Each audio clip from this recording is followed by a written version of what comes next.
why must they entertain your application although it is late? That's what we call condonation, guys.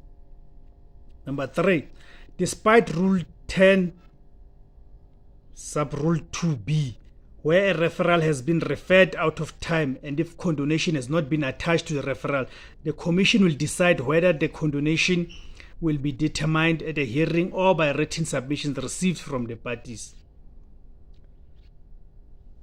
When must the Commission notify parties of a conciliation or facilitation? 1. The Commission must notify the parties in writing of a conciliation hearing at least A.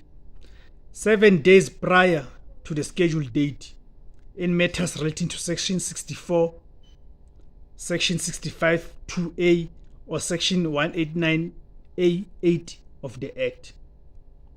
B. 14